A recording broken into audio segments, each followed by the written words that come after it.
fitness is a personal responsibility. And I will say that cleanly up front to make sure I level expectations.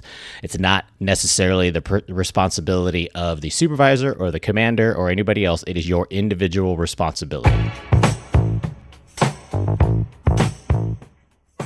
You're tuned in to the Breaking Red podcast, the show for rising military leaders who want to trailblaze the future. We tackle the profession of arms with creative solutions to dynamic issues. This isn't your typical leadership course, so be ready to step up your game and define the future. I am your host, Gabriel Gay Brocavilla. Let's go.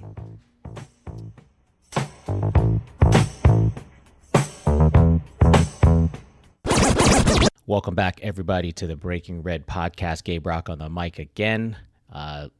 As always, looking forward to dropping some knowledge and getting motivated to tackle some of the challenges and new stuff going on in the Air Force today. So within the last week, got some interesting news. So for my fellow cyberspace operations officers, we had a significant event where all of us got sorted into our specific houses, as the 17 Delta page has been jokingly talking about. So essentially what that means was all of us had to we earned a new designation to see which sort of cyberspace operator we needed to be, because we're going to try and figure out, I like the program and the idea. We're going to focus more on depth versus breadth. I grew up as a traditional 3.3S and then became a 17 Delta. And they were going under the model of, we'll try and get you as exposed to as many different facets of communications as possible to build the best leaders. And I was successful at that. My entire career has basically been a base level comm guy, though. And so I haven't been I was not an engineer type. I was not a combat comm type. Most of my career, if not all of my career, has been a squadron level communications officer. So the four different types of communications officer or cyberspace operations officers that you could have been sorted into in the certain houses would have been combat comm, not me. Offensive cyberspace operations, not me. Defensive cyberspace operations, could have been. I think I potentially could have especially in the field grade officer ranks, I probably have enough experience to give a good swing at that. But I didn't get that. I got network operations, which is basically everybody else. And I'm happy about that, right? That's my core that I came up with, my bread and butter. Very confident that I can still contribute to the overall Air Force mission from there. The new AFSC is 17 Delta X Alpha, although I'm going to call myself 17 OG just because that's how I feel. Like my previous episode I had with Ski, OG is one of those kind of things. As I get older, I'm 39, by the way, just in case anybody didn't know that. Those kind of things just kind of identify. I'm embracing getting older and all the awesome things that come along with it. So speaking of that, my PT test is scheduled for next week. So I'll be doing it for the first time in Maryland anyway, here at Fort Meade.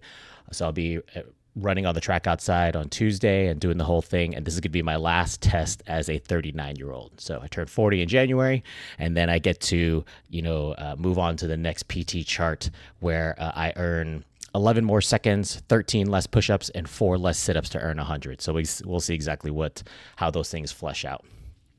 So today's episode, because I was getting ready for my PT test and I came back from CrossFit this morning, really wanted to talk about fitness being a personal core value if you want to be a successful military leader. And I truly believe that. Probably going to share some personal thoughts that are not going to be shared with everybody else.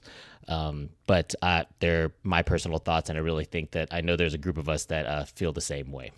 First thought is, fitness is a personal responsibility. And I will say that cleanly up front to make sure I level expectations. It's not necessarily the responsibility of the supervisor or the commander or anybody else. It is your individual responsibility up front. You can't shake that away, because my fitness and and how I perform my PT test is only going to be on me. There is nobody else there to take the test for me. It is my individual performance that's going to measure my success. If you imagine like a model with concentric circles, I truly believe fitness is in the middle of that, right? Fitness is one of those, individual fitness is one of those elements that it needs to serve as the foundation if you want to become better about anything else. So using the concentric circle model, and I've seen this in several books and on the interwebs, If you have your individual in the middle, and then you have your role of whatever you are, happen to be to your close circle of people that you love and care about. So if that's your immediate family or close friends, and then after that, your professional identity. So wherever you happen to be. But core to that is going to be you need to have a strong foundation for individual fitness, because you can't be a good person, you can't be successful and efficient at the other roles unless you have a good individual fitness foundation. Fitness is also, I believe, it's directly tied to readiness, which is inherent in every military branch. So I get it that the Air Force, you can call us the chair force and all the good stuff that comes along with being an airman compared to the other services. And I felt that when I went to Marine Corps Command Staff College. It was definitely, I was very aware that I was the airman amongst a bunch of Marines. And that entire culture was just different, and I really liked it, right? And so all the schmedium uniforms that they wear and their discipline, it comes from a discipline of being ready. And so when I went there, I wanted to make sure I wasn't going to be a bitch. And I was like, I have to show up for Air Force. I have to represent us. And successfully I was. I outran and did more work and scored higher on multiple fitness tests than a lot of Marines. Not everyone, because they were still ridiculous about their fitness. But I'll say that I proudly represented the Air Force amongst the other services. So yeah, fitness is directly tied to readiness. So readiness is commander's business, because that readiness goes over to everything else though, right? It's training, it's availability of making sure that your personal orders are in effect, and just being ready to do to answer your nation's call should you be called upon. Fitness is a physical component of readiness, and it is the business of that individual to maintain, not necessarily the commander. And I made that when I was a squadron commander. I made that very, very clear that fitness is a personal responsibility. And I think that when I set those expectations, people needed to hear that from me. That if they heard it from their supervisor, it would have a certain effect, or even a flight commander. But it's very important, if you're sitting in one of those important leadership positions, you have to say that out loud and really mean it. The individual can't shift blame to somebody else. If you manage expectations just like that, it's a personal responsibility. In addition, if we're just going to focus on the PT test, so the minimum standards are not hard to achieve, in my opinion. However, it gets really weird when you see people, and we all know these people, where they plan to just score a 76. I just want to pass. And you see them, I've seen them in the gym before, where right before we're taking the test, they're going up to the fitness chart and they look, and I can see them putting their finger on the piece of paper. It's scrolling down to like right above the minimum, like, all right, cool, I just have to do this. And I never understood that. I never understood why you are deliberately just going one above just to make sure you pass. Getting to that point, you've already worked out and you've had a consistent discipline for the entire year or 6 months to where you should not even be close to that. You should have a significant distance between the minimum standard of that component. You shouldn't have to think about it. I actually like this model. I'm curious to see exactly how the Air Force is going to change their PT test, whatever Chief Wright's going to come up with. I think it's going to be good. We'll see exactly how it's going to work and be implemented before I say it's going to be good. One of the things I think would be interesting is just think about this. What if we administered PT tests as like random urinalysis drug tests? Like to where at any point in time, you would get notified. You have to come to the CSS and be like, yep, so you have to take a PT test in the next 24 hours. And then you just have to, all right, cool. So that means that drives a whole bunch of things. If it was a no-notice fitness test, you have to have your physicals all ready all the time, or if you could not physicals, if you need to get a, what do you call it? Profile, get your profiles ready all the time. Hopefully you're not on many profiles, but life happens. So if you need to be on, you need to be on one, but you shouldn't be on one all the time. And so, but the idea of like, no, you should be ready year round. Just because, yes, you can have the model of planning for a 6-month or 12-month fitness test. There's good sides and bad sides to that. I would just be curious to know that, like, how much would we be better as a overall Air Force if we had random PT tests? And it's only pass fail. There is no other services have a reason why you have a scoring system to where you can get the number actually means for something. It does, to my knowledge, it doesn't mean anything for us. It's really just pass fail. What it does inform is more reward incentive programs. If you get a certain kind of score, you can get a day pass or whatever it is, and that's cool. But almost to the point where let's just get, if what are we really talking about? Is it really going to be a pass fail because we want to demonstrate your individual fitness, or are we trying to achieve something different with a PT program? So I'm just curious to see, like, whenever there's going to be new changes to the PT program, how exactly they get administered and why. And I actually may try and find some personnel in A1 to talk to, because I'm curious to know, like, what is, if we go more towards a health assessment versus a fitness assessment. That would be really cool. And so maybe we move, instead of having the abdominal circumference portion as part of your fitness score, that should be taken out of the fitness test and moved into your annual PHA health assessment. Because to me, your waist measurement is a health assessment. It has nothing to do with fit. I mean, it's correlated to fitness, but it's and important, but you need to measure it somewhere else. So maybe we replace abdominal circumference with pull-ups or something different or whatever it is. But like, I have a feeling that portion could be moved out somewhere else. Bottom line, fitness is a personal responsibility. You need to be able to make sure you have your own program down and you take personal responsibility for that. As far as leaders, if you're in a leadership position, your responsibility also is to set the condition for success and hold personnel accountable for their actions, both good and bad. So on base, in particular, you probably have numerous resources available to keep you fit. And so if you're a supervisor, you need to know how to work with your subordinates and just figure out what level of discipline and fitness programs they are engaging in, and just have a consistent conversation about those things. Some subordinates may require a little bit more engagement because you know that they're not disciplined enough to go to the gym, or you see them outright, you're fucking fat. So we need to have a conversation. And I see you stuffing your face with God knows what from the DFAC, or stop going to the Burger King that's on base. Just what are we doing here? What are your priorities that you're trying to do? And does that align to being a ready airman and a professional in the military? Probably not. And so knowing what that level of engagement is your responsibility as a supervisor to figure it out. And it needs to be a year-round engagement, not just focusing. Obviously, you need to be aware of when the everyone tests is going to be administered, but it should be a consistent year-round conversation. Again, you don't have to shoulder this load by yourself either. And so if you're not the guy or gal that knows how to help someone train for the run portion of the test, then go find someone that can. You're probably going to have some fast rabbits in your squadron, and so find those people and ask them for some advice to come up with a training program that can fit. I would be cautious of the internet bros. If you just see someone on bros is not, I'm sure there's some gals out there that fit into the bro mentality as well. Just because you read something on the internet or in a magazine doesn't necessarily make you an expert in what you're talking about. So even though I say go find the subject matter experts, be cautious of who you go out to, because what you don't need is someone just going to bury you into the ground and be like, I'm going to make you run 5Ks every day. Like that's a stupid program. There is no logic behind that. That's just, we're just going to keep you doing more until you come to failure. Like that doesn't, and I don't know why I changed my voice. And I don't know why people do that. We change our voices when we try and impersonate someone that's stupid. In any case, find the right advisors to help you come up with a successful plan. And what you can also do is just outsource the work altogether. And so if you know you don't have the personal, if it's a personal responsibility, yet you don't have enough personal experience how to come up with, or you know that you're not disciplined enough to run your own PT program for yourself, then just start going to classes. And those group personal accountability things, they work, right? And so that's why we have unit PT programs. That's one portion of why we have unit PT programs, is just to make sure that, hey, we're going to get you out your butt and make sure you go somewhere. If you don't have the discipline to do it on your own, and there's nothing wrong with that.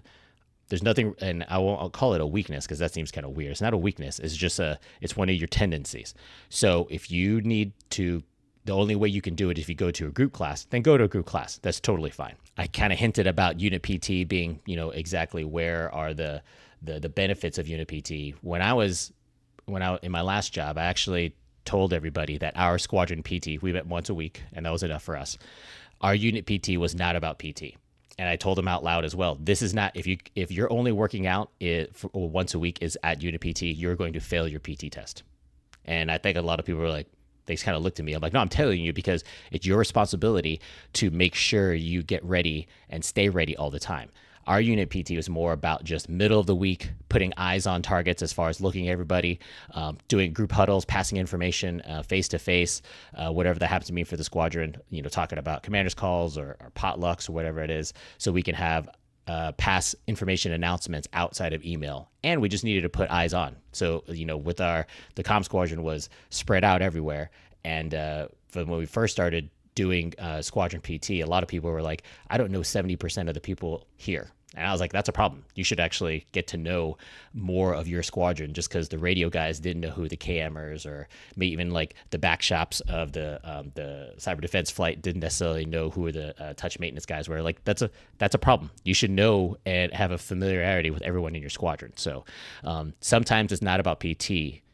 Unit PT is not about PT. It's about building a better team. And just building fitness as a team just builds in accountability. And this is where those kind of things of, hey, so where's Sergeant such and such? Where's Airman such and such? And then it's like, you better go find out. You don't want me to go find out as commander or the chief. Like, that's your job to go figure out where they're at. And then you have follow-on conversations accordingly. And if that's going to be wall-to-wall counseling, I don't really care. There just needs to be something of, this is a mandatory formation. And what makes you think you don't have to be here? And so you have those kind of things. Because again, as a military unit, we need to rely on discipline to get us through things.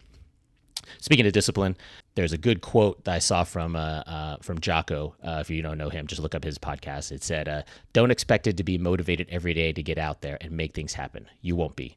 Don't count on motivation. Count on discipline. And I thought that was really, really cool. A disciplined military leader just has their priorities straight, and you manage your time accordingly like that. Since I started ROTC, I was doing mandatory PT formation 3 times a week at 06, Monday, Wednesday, Friday. Very similar to a lot of Air Force units. So since ROTC, like in the year of our Lord, 1998, I haven't really varied from that unless I had something else that took up that time slot. So if you're not a morning person, then it needs to be 3 times a week in the afternoon. 1700, you take a group class or you go to do your workout in the afternoon. I've always been a morning type of person. I realize that. So I love getting my workout in the coolness of the morning. And so, but I'm there. I'm there consistently. Even this morning, I did not want to get up. My body was telling me, like, you probably could sleep a little bit more. I was like, well, I could, but my mind is already racing. So I'm not going to really be sleeping because I'm thinking about it. I'm just going to just lay in bed just thinking about, should I get up or not? So I just got dressed and went to class. And after I was done with class, I felt better. I was like, no, because that's my discipline. I know I need to put this work in. And so don't talk your way out of it. Make sure you go and stay disciplined and get to class. And I'm very, very consistent about that. Monday, Tuesday, Wednesday, workout, rest on Thursday, Friday, Saturday, workout, rest on Sunday. And I always have stick to that. The timing when I work out during the day will vary based on family priorities or where work needs me. But like, I'm always out there. And I tell people all the time, they know, they're like, no, Dad's going to be out for a run. Or, hey, sir, so I'm going to be cutting out early because I'm going to go work out or something like that. I always say, like, this body doesn't take care of itself. So I have to get out there and put the work in. And a lot of times, no one's going to really argue about that. I know when I need to, take a knee and stay for a work thing. But for the most part, I know when I can dip out because it's going to make me an overall better, a more productive person at work. The discipline piece is important because you're not always going to be motivated to do stuff. I did this fun experiment. I thought it was fun. This fun experiment when I was coaching at 907 CrossFit. I implemented no music week. So you, like most CrossFit gyms, you have this huge blaring radio playing like whatever music that you have and that kind of stuff. And it's awesome. I do like it. But I ran the experiment. I'm like, no, we're just not going to have any music. They're like, what do you mean? Like, we're not going to play anything? Like, no, like no music across all classes. Even if I'm not coaching, there's no music. Well, why are we going to do that? Like, well, are we at 907 CrossFit or are we at 907 Music Listening Club? And they're like, well, I mean, we're here to work out. I know. So just shut up and just work out. And they're like, well, I don't want to hear myself just breathe and everybody else just suffering. I was like, okay, then don't think about those kind of things. And it was, you would think that I was talking about like taking away their birthday. It was ridiculous. By the time Friday came around, people were like, all right, this shit is enough. We need to have music back on. And it was just interesting when I told people, I'm like, are you really that attached to the music? I love music too, but just because it's not there, it shouldn't stop you from wanting to work out here. And I think I made people just feel, hopefully made them think a little bit, because their discomfort didn't even have to be there. Like you're here to work out. Your discipline here is a workout. The music is just the other motivation. Could be some motivation, but what happens when it's taken away? You still need, you need to work out, right? And a lot of people didn't really know how to process through it. So we got through it all together, and we only did it 1 week.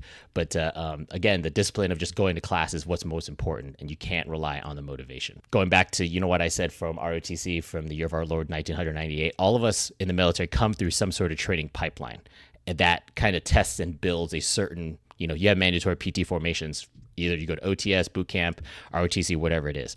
Once you go into the active duty, though, it's going to end up becoming your responsibility to find the fitness program that keeps you ready. So because not every unit has that availability to keep a mandatory formation 3 times a week. So it's a personal responsibility. Going back to the beginning of the podcast, it is a personal responsibility. I don't care what things you'd like to do. I just want you to stay consistent. So if you're into Zumba or spinning or hiking or bodybuilding, whatever, I don't care, as long as you stay consistent about it. And if you're around me and you want to be a successful leader, I'll make sure that we're at least talking about it, because it's important as a leader of all ranks to make sure that our physical fitness readiness component is up to par. Every day won't be easy, and neither is life. So just like today, I knew my body wasn't feeling it all the way well, but I still made it to class. I just put the work in and did fine. Because it's a core value to me. I know exactly I would have regretted if I didn't go to class and make sure that I put out working for the day, so I start my day off right. I woke up, had a cup of coffee, worked out, came home, showered. Now I'm podcasting, and then I'm gonna. My wife, she's at class right now. She'll come back where we'll figure out what we want to do for the rest of the day, and then make it a good Friday. But we prioritize the things in life, and if you want to taking care of yourself, doing you is important, and you need to make sure that fitness piece of your puzzle is aligned correctly. So, I'm not going to be. I don't really know if I'm going to get 100. I've had several hundreds in my PT tests, but it's getting a little bit harder as I grow older. But it is what it is. I know I'm not going to be even close to a 75, so we'll see exactly. I'll let you guys know what score I get out there. But I may not be the fastest or strongest out there, but you will see me out there all the time. So, going to end this one. Thanks for tuning in. I will catch you next week. Peace. This is Gabe Brock, and thanks for tuning into the Breaking Red podcast. Be sure to subscribe, rate, and review so we can improve our work and deliver the best content possible. You can find our community platforms on Facebook and YouTube by searching for Breaking Red Podcast. Keep up with weekly content at our website, projectrise.co, and you can find me on Instagram at GabeRock01. Like, follow, and share Breaking Red podcast content everywhere possible, both the good and the bad. Join our conversations with other rising military leaders that aren't afraid to break red and learn how to rise to your potential.